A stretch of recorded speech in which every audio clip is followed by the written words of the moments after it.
Synthetic ப்ளவுஸுக்கு customer not வச்சு கேட்டாங்க அப்படின்னா, நாட் ரெடி பண்ணுறது ரொம்பவே கஷ்டமாக இருக்கும். அது நம்ம எவ்வளோ ப்ராப்பராக ஸ்டிச் பண்ணாலுமே தின்னாக ரெடி பண்ண முடியாது because of the fabric. But வந்து நீங்கள் இந்த மாதிரி ஒரு ட்விஸ்ட் பண்ணி மேலே ஒரு ஸ்டிச்சஸ் ஓட்டி விட்டுட்டிங்க அப்படின்னா உங்களுக்கு ஒரு தின்னான ரோப் ஈஸியாக கிடச்சிரும். ஆஸ் யூஷுவல் எப்போதும் போல் நீங்கள் கிராஸ் பீஸ் ரெடி பண்ணி ஜாயின் பண்ணி நாட்டுக்கு நீங்கள் எவ்வளோ சீம் கொடுத்து தைப்பீங்களோ அதே மாதிரி தைச்சு திருப்பி எடுத்துக்கோங்க.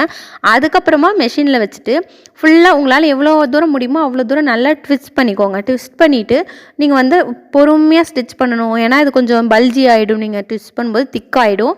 அப்போ வந்து ஊசி இறங்க கஷ்டப்படும். நீங்கள் வந்து பொறுமையாக தான் பண்ணணும்.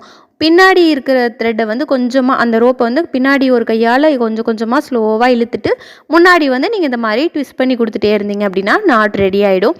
இது வந்து பார்க்குறதுக்கு வந்து ஒரு அழகாகவும் இருக்கும். ரோப் வந்து சின்னதாகவும் தெரியும்.